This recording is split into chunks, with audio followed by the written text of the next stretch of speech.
You're listening to Thunderquack Podcast Network.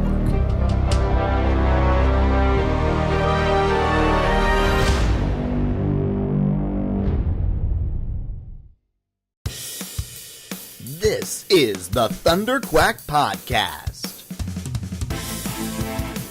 the official podcast of Thunderquack Podcast Network, where anything can happen. So strap yourselves in and hold on to your butts. It's Thunderquack time! Well, this is Crystal and Amanda talk about the Princess Switch. And drink lots of tea. And drink tea. We had talked about doing it on on like a Thunderquack page, and now we're actually doing it. So yeah, which is like unheard of for things that get suggested. Yeah, we're usually like, we're gonna do all these things. We have all this time. No, we don't. That's exciting. I have to get through like 3 podcasts I think today, because because then you're doing Quiver and then you're doing a different Thunderquack thing. Probably, yeah. It's good. Super. Hope you brought your talking voice. Oh, always. It's good to start with tea though. This pumpkin chai, so I feel I don't know if I've talked about the tea on the podcast before, but this seems like a good place as any. But this pumpkin chai that you have, I've now been delightfully enjoying since October. I mean, it's only November, so like a month. But I went to go, we are having a Christmas exchange, like an exchange at Christmas for my work. Mm-hmm. And they have a wish list that you can fill out all the things you want. And it's sort of like standardized. It basically pulls stuff off of Amazon. And so I was like, ooh, I wonder if they have this David's Tea pumpkin chai, because I'll totally request that. And the only version of pumpkin chai they have available on this like wish list is like a $97 like. I did not pay $97. I pay a lot of money for tea at David's. Yeah, but not because I'm paying $97 for one type of tea. Yeah, it's because I'm coming out of there with the giant bag full of every type of tea they let me smell, and I was like, oh, that looks good, and that sounds good, and. Yeah, Amanda will like that one. I'm very excited, but it was a thing where, so I have this like wish list that has like, because the range is like $20 for things, so I've chosen a few things, and then it like, because it comes off of Amazon or whatever, it has the prices beside it, so it's like $17.99 and like $14.37, and then it's like $97 for this tea, and I was like, I hope that people just understand that I want the type of tea. I don't necessarily want the tea from there. I mean, that better be a lot of tea. I don't know. I can't figure it out. Like, you better get a case lot. Yeah, it seems like it's gotta be a typo. Anyways, I just find it amusing, so the $97 cup of tea. Mm-hmm. So we're gonna enjoy our tea and talk. Can you not add things to that wish list? Like just other suggestions? Yeah, I can, but I can't find it. The only version of that, like David's pumpkin chai that I can find is.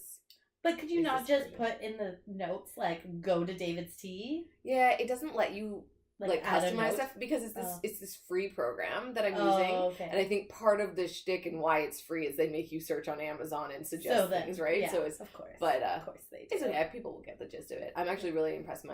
My person that we just drew names today. And the person that I have actually filled out their wish list, and I was like, "Oh, I love it when people actually do that for the Secret Santas, because it makes it and you don't know 1,000 times better, right? Like sometimes at work, like you know people in passing, but you're not like sure what they'd like, and you never get the 5 people that you actually know. You always get the new person or the the random person that you never actually see. So. Yeah, we do it by show a lot of the times. Like the production teams are in charge of the people on their shows, and so we drew names. But I can see that there's only so many people, and then a lot of them are from different departments. They sit on completely different floors and like have never met each other. So it's one of those things where you're like, oh, that's got to be hard.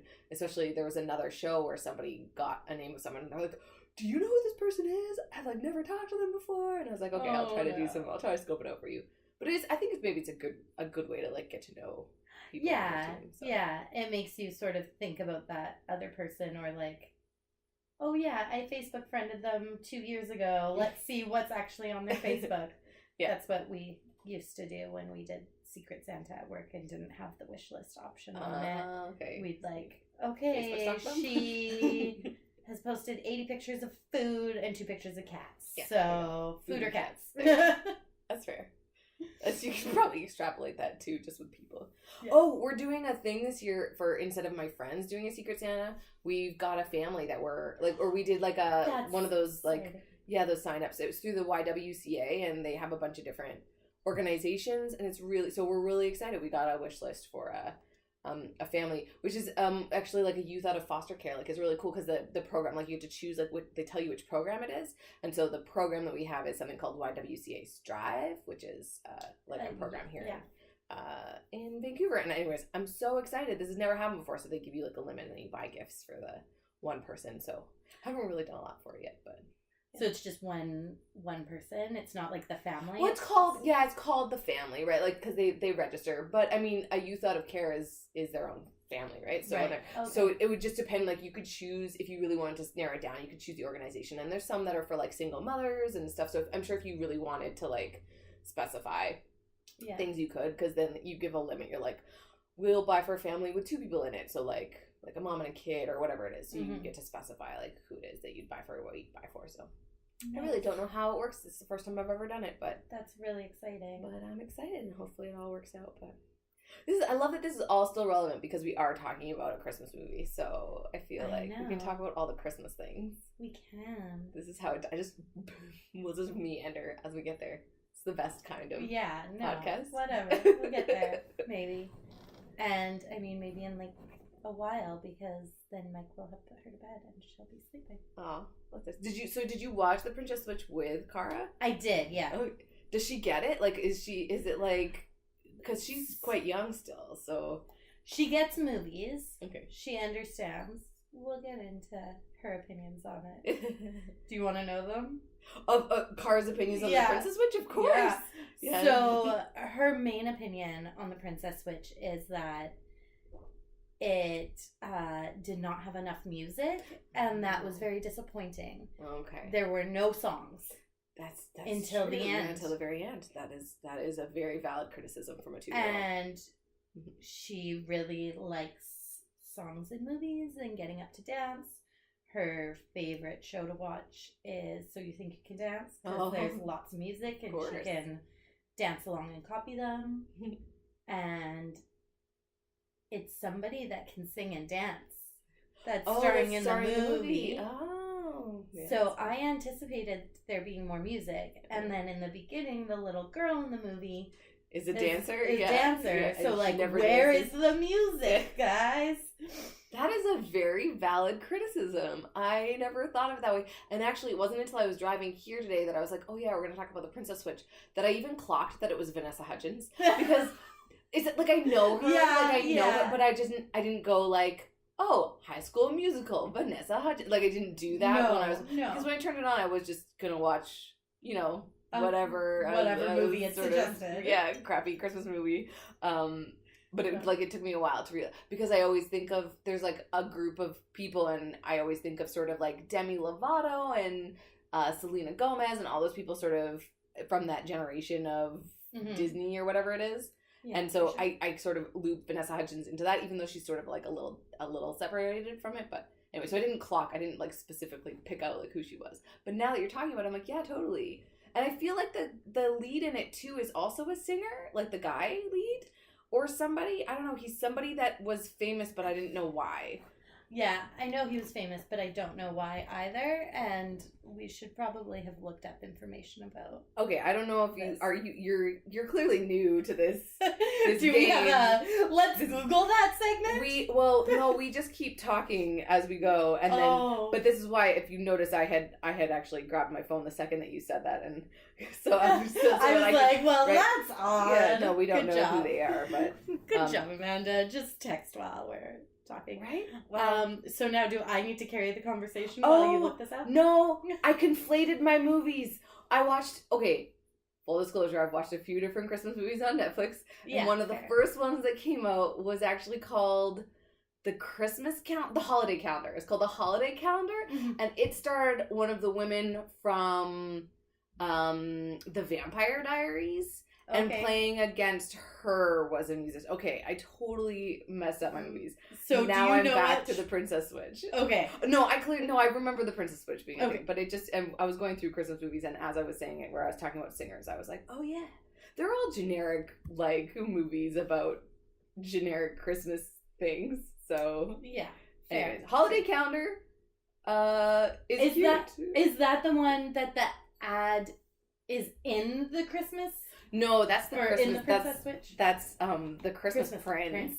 Right. Okay. Surely you've watched the Christmas Prince. I haven't. Mike and I think, are gonna watch that one at some point. That's the one from last year. That was like the big one last year, was the Christmas Prince. Oh, really? So that's How what did I miss it was that? super, super famous last year. It was the one that Netflix did that snarky snarky tweet where they were like, to the 24 people who have watched the Christmas Prince every day for the last 17 days, who hurt you? Like, it was like this really snarky, like, but it was so funny, and it's because people would just like watch it all the time. So Christmas Prince, terrible, but the best. So like, you understand what I mean. So it's and so this is so interesting. I thought that this was going to be like a compare and contrast to the Christmas Prince, but you haven't watched the Christmas Prince. I haven't. Oh, so exciting. And anyways, then the holiday calendar, if I had to rank them in terms of like best worst Christmas movies, it would definitely still be the Christmas Prince, just for the like how insane it was. Still goes Christmas Prince, and then Princess Switch, and then the holiday calendar. Although the holiday calendar is good. By the way, the guy in the holiday calendar is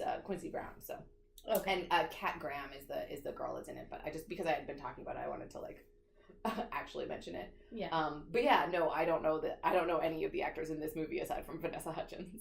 Yeah. So, I wasn't sure, but they were great. And I imagine, like, they don't necessarily need to sing. Like, No. she could just sing. She's already playing two roles. Just let her sing and do a dance somewhere in the movie. And see, that's interesting, because I guess you come at it, you know, with a little girl who obviously wants a little bit more out of it, but I went into it, I mean, expecting what I got. So the biggest thing is, like, I had zero expectations going into this movie. I have to say, I had very little expectations. My one expectation was that Vanessa Hudgens would, at some point, sing. They would break into song in the middle of something, and she would sing. I guess it didn't help that I didn't really clock who she was when I was going into the movie. But no, I understand it. I don't know. I guess they definitely, one of the things is that they didn't have the little girl dance. That was really weird to me. That like it was supposed to be the few things off the beginning. And again, I don't expect much from my Christmas movies on Netflix. And so what they didn't establish, they told us a lot about the stakes. They didn't actually show us them. Like, for example, they talked about the little girl being a dancer, and you never really see her dance, ever. And then they talked about the personality of the main, like, the chef, the woman, like, her as a chef. But you didn't really get to see her personality until, like, later on in the movie, where you're like, oh, she's really into schedules, and that's why it works really well with this prince, right? Yeah. So, that was, or Duke, or whoever he was.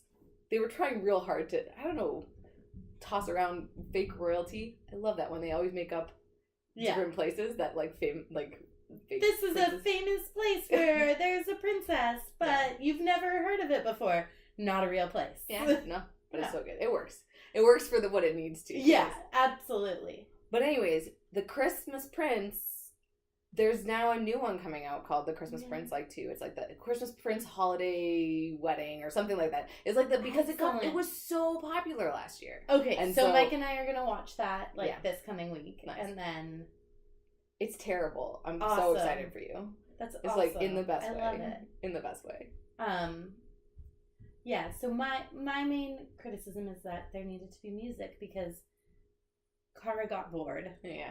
And so then I was having to no, just come sit down. Or okay, fine, here's your toys, play. Yeah. And trying to watch it while she also banged on the drums or whatever.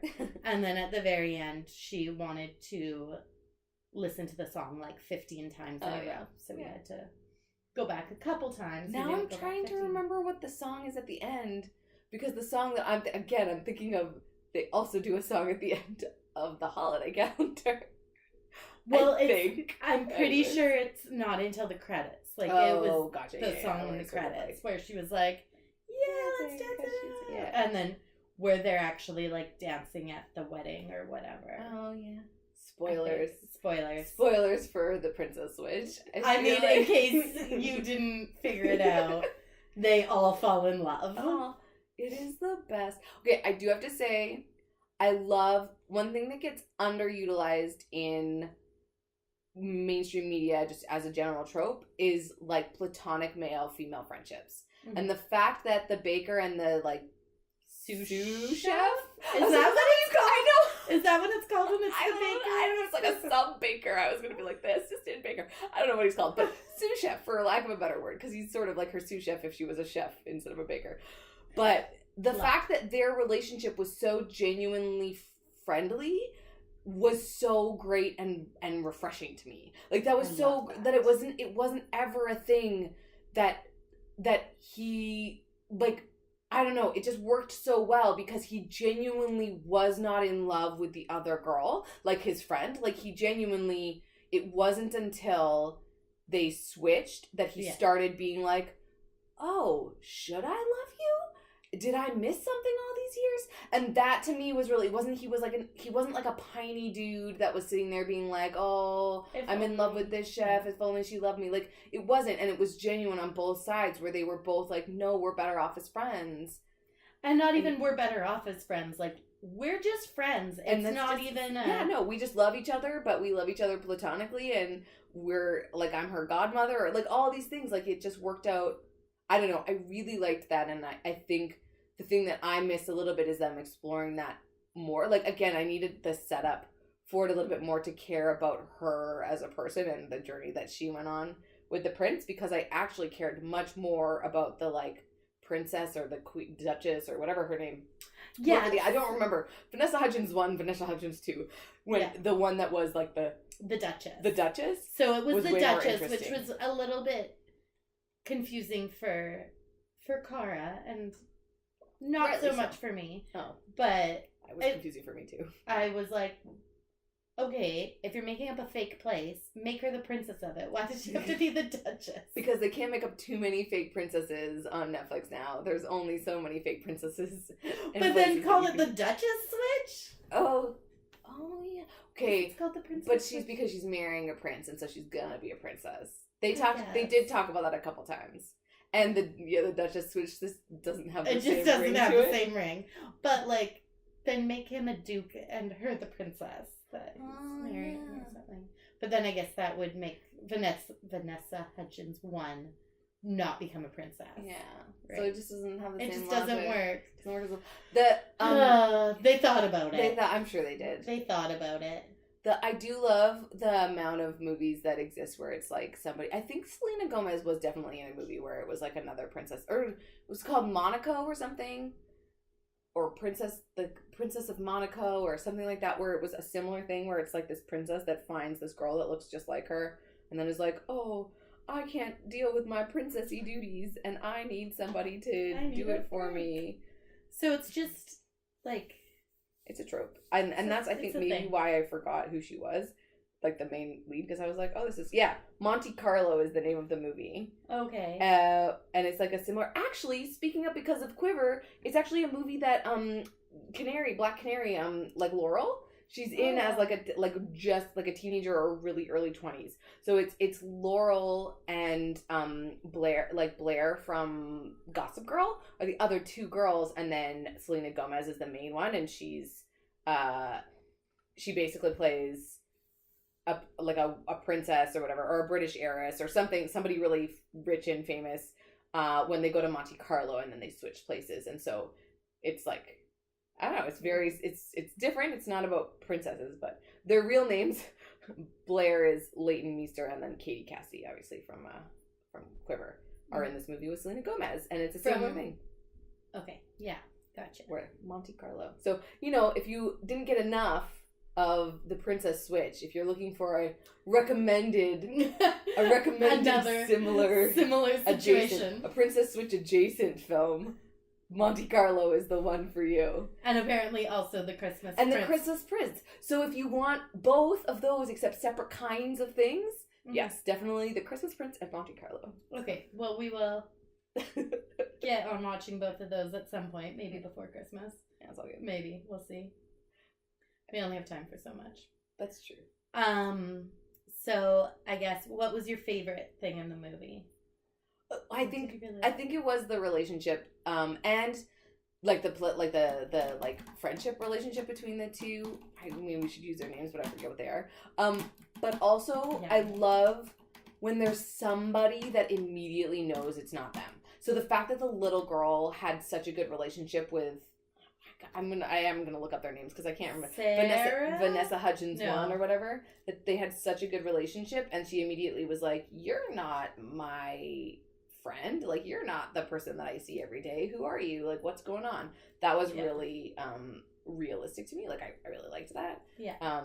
So the Stacy DeNovo.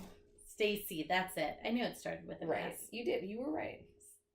That's totally what I said. Right? Totally. So Stacy and the Duchess. Yeah, we'll just call them Stacy and the Duchess. Oh yeah, Edward, because they had to pick the most like princely name. Yeah, exactly. So, but yeah, the fact that the little girl, I think Olivia or something, I don't know. Anyways, the fact that she knew immediately was really good to me. Where I was like, oh yeah, of course that makes sense. Of course she would know immediately. Like, yeah, she knows her well enough. And yeah, I was actually more surprised that the best friend of 12 years, because he saw what he wanted to see. Yeah, and that's again, it goes to that. Oh my gosh, I don't know if people can hear the cat being crazy. The cat's being a cat. Yeah, he meowed in the mic earlier, just in case you were wondering which of us meowed. It was Pepper. That's awesome. The thing, it plays into that idea of him sort of questioning and being like, "What am I seeing you differently?" And it's because that whoever that like character is, that the guy that like puts the bug in everybody's ear, that they're like, you're gonna like that old miser like Santa-y guy. Yeah, that you're kind of like, who is this person? But I really wanted more of an explanation for him by the end of the movie. I'm glad they didn't do anything. Like, I'm glad he didn't wiggle his ear and turn into Santa or something, fly away, disappear. But I feel like that was definitely in a draft of the script. But like, yeah, I was like, at one point he had, like, there was something magical about him that happens. Sure. And he's totally the Santa or the whatever piece of this film that someone was like, no, we're not doing that. We're just but gonna then they kept it still. Like, I don't know. Like, they kept him throughout. Yeah. But it is still a little weird.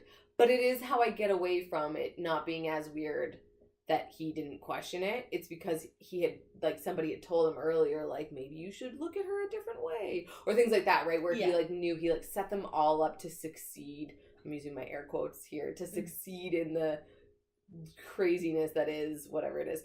I love, also, about this film, the fact that there are no stakes, for real.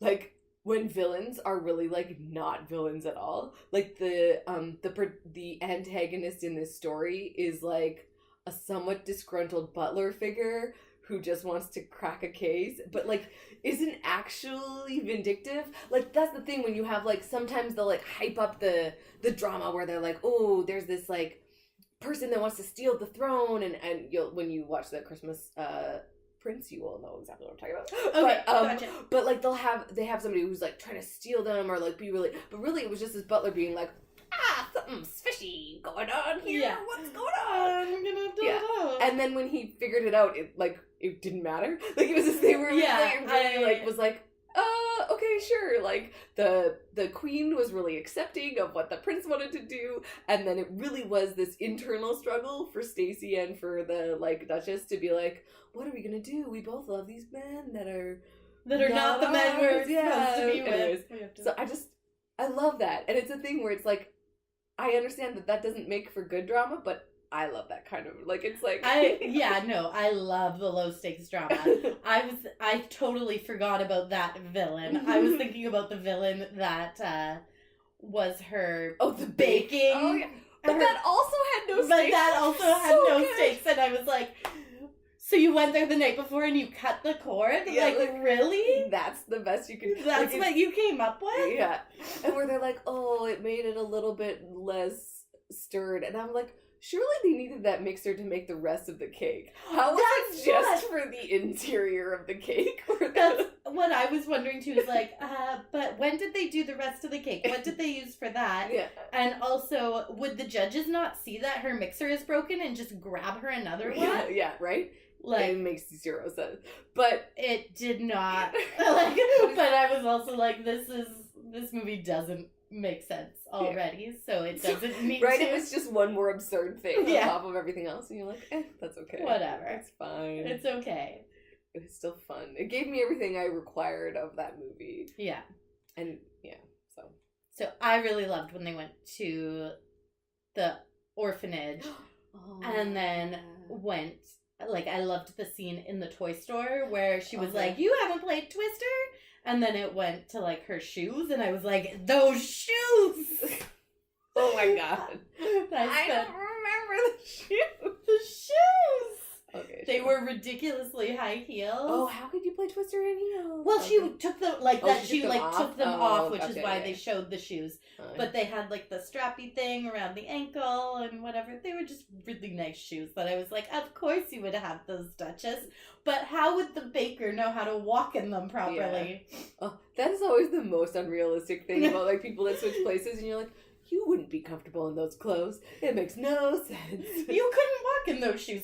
The accent and the everything else, I'm down with it. It's fine.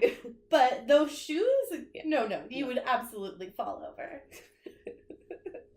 I love that. That's the orphanages and the like the playfulness in the toy store are definitely some fun parts though too. Yeah, shoes aside.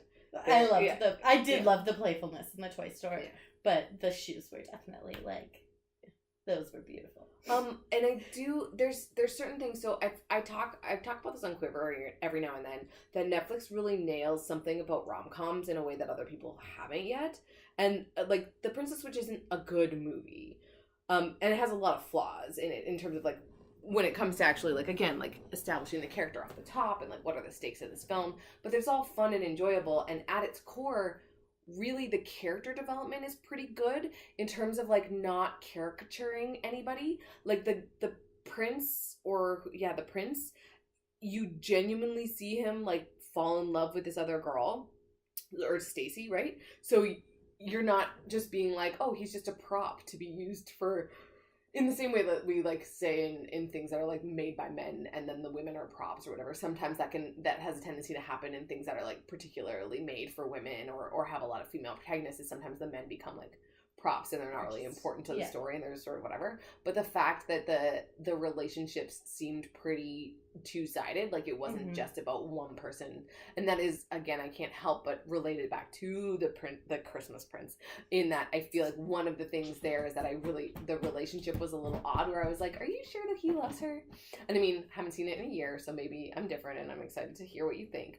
But for this one, I genuinely believed that both of those men fell in love with those particular women, and that was something that was really nice and refreshing, because, you know, they only knew each other for 48 hours or whatever, but yeah, still. I was like, whoa, that was fast, but they were together the entire 48 hours and sort of like thrown into some situations together, which is always kind of how people fall in love, I think. And yeah, how you do in movies? Sure. How you do in movies, definitely, in a rom-com Netflix movie. Yeah, 48 hours, get out. But yeah, no, I liked the low stakes, and I really liked that, you know, oh, the prince is supposed to be gone, so you can just relax. Relax. And then all of a sudden, there he is at your door, like, didn't get on the plane, staying here. That was weird to me, too, where I was like, that seems, you're not allowed to just do that when you're a state dignitary. You're like, you actually have to go do your job. Yeah. But sure. Sure. Go ride a horse. Yes. That's fine. Sounds good. You need to get to know this other person, so. And I loved how upset she got about not being included in, like, the state affairs, even though she's there for 48 hours. Yeah. You don't need to, like, she doesn't need to be involved. But and actually, that was the thing where when I'm talking, what I sort of mean when I say, like, you didn't really get to know her off the top. Like, you got to know her throughout the course of the movie when she started standing up for all these things, and then you got sort of what what Nick had been, or Kevin, or whatever the other guy had been saying, being like, oh, I don't think, like, she's too rigid and all these things, but you didn't really get her personality until they, like, told you what her personality was. Yeah. But that was one of the things that I wish I had sort of been established earlier, that she, like, is quite independent and quite aware and wants to be involved and believes in sort of equality. Like, in a way, like, they sort of, you didn't have to touch on it, like, but it was a thing where it sort of came a little bit out of the blue that, like, because of the two of them, Stacy was less, like, I'm going to do things my own way. Whereas the Duchess was very much, when she was with the family, like with the guy and his daughter, she was very, like, laissez-faire, and let's go with it. And I'm going to take you to do this. Like, we're going to do these things because I want to do them, right? And you would have expected that she would have been like that as a Duchess as well. So it was just a little, it was a little bit weird. Like, there was a little bit of inconsistency in the characters, but not to the point that it actually bothered me. No, definitely not. But yeah, I would have liked to have seen her, or even like when she ran into the guy from her past relationship earlier in the movie, for him to have made some offhanded comment about, like, oh yeah, we love how easy things are. We're just gonna go with it, or whatever. Yeah, something. Yeah, nothing like when we were together. You know, like for so it you to establish, be like what it was that, like, establish that, like, that rigidity, or that, like, adhering to a schedule a little bit more, would have been, I think would have been like nice to set up her, set up her character and set up that downfall of that relationship a little bit more clearly. But I don't know. It worked. It was fun. It was a fun movie. It was what I expected for sitting at home watching a movie. And I have to say, I love this era of just random rom-coms for Christmas, because I guess Hallmark's existed for a really long time, but it was never something that was on my radar like 5 years ago, where I was like, what is the new like vapid Christmas movie that I can watch? What's the new one with DJ starring in it as the mom of whatever? 'Cause apparently that's what she was doing the last. DJ from Full House. Fuller House. DJ Tanner. Was in a bunch of Christmas. In a bunch of Hallmark Christmas movies. Yes, she was. I now know what you're talking about. Yes, that is correct. Sorry. No. Now everybody knows. Now I get it. When I was in New York City. Sorry, I keep cutting you off. You keep going to say things. But when I was in New York City.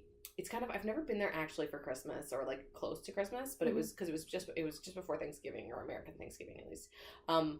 But they had all lining, like when I was in like at Grand Central Station, they have Hallmark like Christmas countdown things all like lining the walls, like these big billboards that are like, every Saturday and Sunday from now until December 24th, you can watch all the Hallmark Christmas movies, new ones every weekend. And I was like, oh my god, how many new Christmas movies does Hallmark put out every year?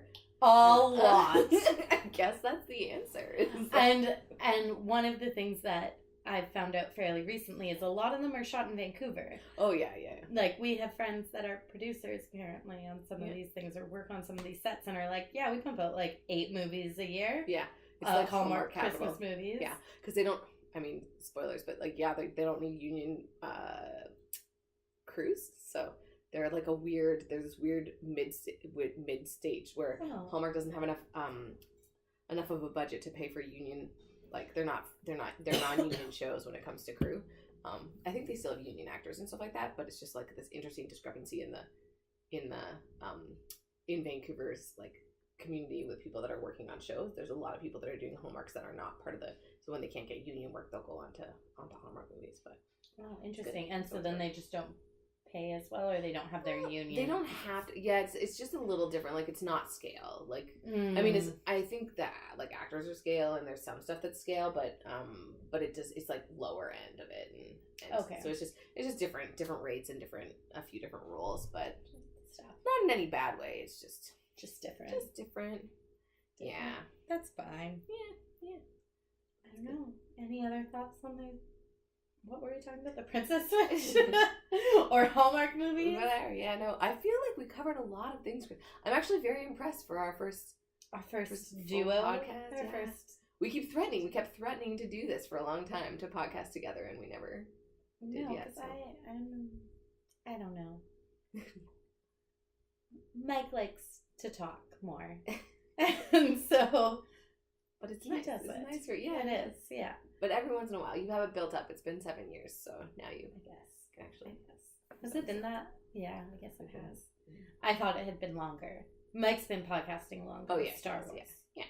Okay. Yeah. That's right. What about you? No more thoughts? I'm trying to remember. I don't think I have any other thoughts. I feel we like we covered a lot of everything. things, yeah. It's good. No more thoughts. What are you most excited for Christmas? Good question. I'm excited to go do stuff. So like this weekend through to the weekend, well, the week before Christmas, we have a few things scheduled every weekend with different people. Like nice. This weekend we're going to some of the Christmas lights at the lake and with Mike's brother and his brother's new wife. So we get to go spend some time with them and do that. Yeah, I always like that type of stuff. You have like a Christmas party coming up in a couple weeks too. We have a Christmas party coming up. That is going to be a lot more work because you don't have your tree up. Well, we won't have the tree up because it's going to take up too much space. Oh. So we'll put the tree up after. Do you go get a real tree for Christmas? We used to, but with the cat and the small human. Yeah, probably not the best. We got a fake tree.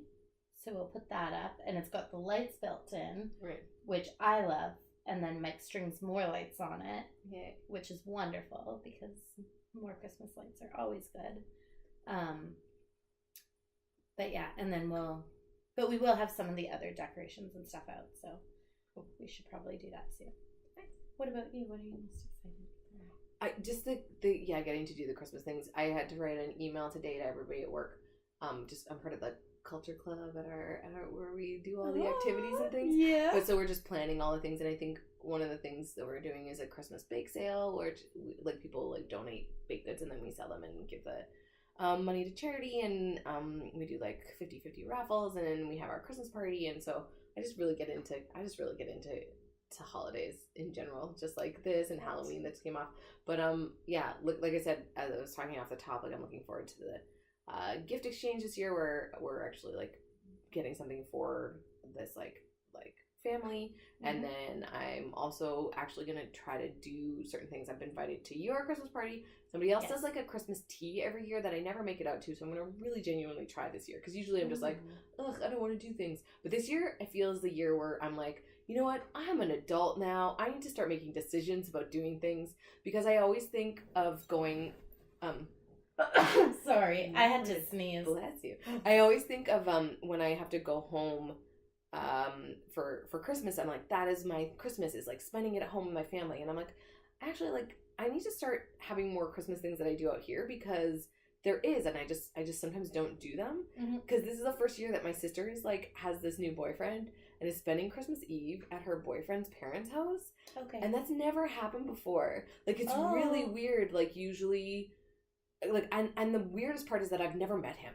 Like she's dated a lot of people before, but usually, you know, whatever. Yeah. She dates way more than me. She's like a serial monogamist. But this is the first time that I've not been able to like meet her boyfriend before Christmas. Oh, okay. And usually when she is dating people, she's dating people that either live in a further away place that like they would go visit their family or things like that. But his family actually lives in her town.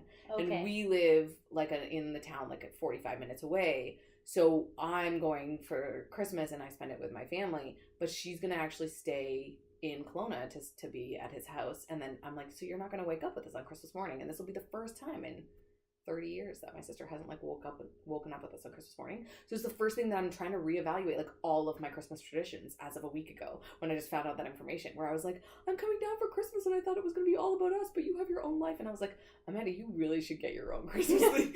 So now I'm just again, I love my family and I'm very excited, and that's what we do. And like it's a big thing where everything since we were little, and it's something that my sister even said. She's like, we've been like, no matter where we are, it's a thing that we do as a family. We do Christmas together, and something that's very important to my mom and to my dad is to have Christmas as a family. Yeah. So she's definitely going to come down for that. But the more I'm thinking about it, the more I'm like, okay, what I am going to miss some stuff that I do here.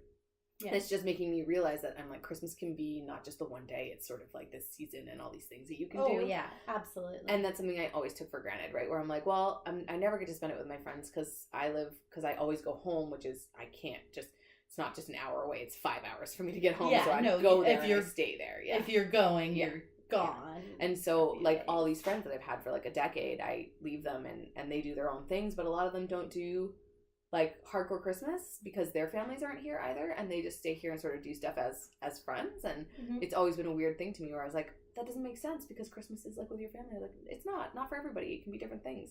So that's what I'm most excited about this year, is me embracing like new traditions and actually like making an effort to do things that I want to do and that are like put me in the Christmas spirit and get me pumped for the holidays. So excellent. Yeah. Actually, while you were talking, I thought of another Christmas thing that we're starting. Exciting. Well, so Kara's 2 this year, so it's her 3rd Christmas. The first one, she was only a couple months old, and then last year she was 1. And so this is the first year that we're going to do, like, the Advent. Oh, so cool. I bought her a bunch of books. So I've got to wrap up all the books and put the numbers on them. And then she'll open a book every day before, leading up to Christmas. And the thing that she really wanted for Christmas, of course, my daughter, is a book about blueberries. It's like a blueberry rhyming book that she takes out of the library like every time she goes.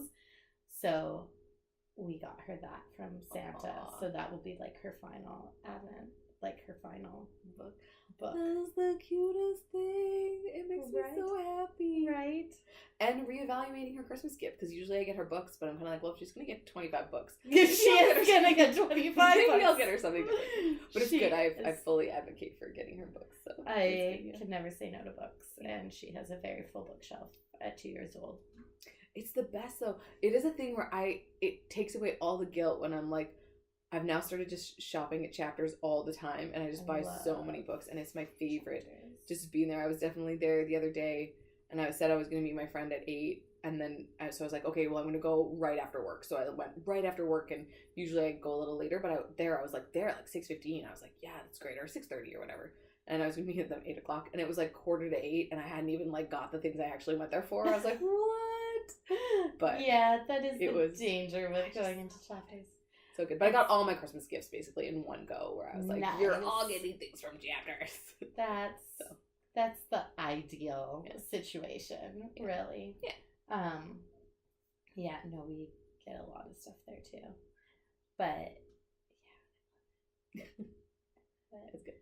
No, but we do appreciate all of the books. No, and she still has her Christmas book from you last year, I think, and her pumpkins book we read at Halloween over and over since forever. So yeah, books are always good, and they're a gift that you can pass on and give to your library and everything when your child is done with it. So they are not a toy that just breaks and ends up in the landfill. Yeah.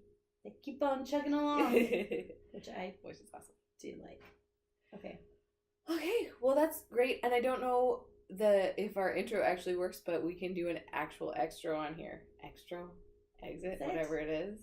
But thanks for listening. So once again, I'm one of your hosts, Amanda Konkin.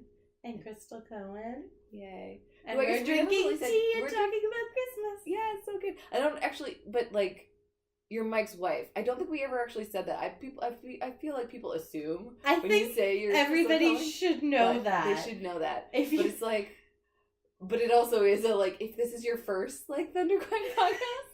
How is this your first Thunderquack? I don't know. Maybe it is. Mike actually keeps saying that on Quiver. He's like, this could be somebody's first episode. I was like, I really hope it isn't, because by this point, we're just talking to like our friends on the internet. Yeah, I'm pretty sure everybody who's listening to this knows who you are. Knows Mike and has a relationship with him of some sort, or at least thinks that knows him quite well. And with that comes knowing that we have a 2-year-old daughter, and that Crystal is Crystal's Mike. Mike's Crystal is his person. Yeah, is his other. Yeah, it's good. Which is awesome. But yeah, I do like this. Amanda and Crystal drink tea and talk about things. Talk about random things. Let's hope that can happen again. That can happen again. During Christmas time. Back. Okay. Okay. Merry Christmas, everybody. That's our sign off. Merry Christmas. Happy New Year. Happy Halloween.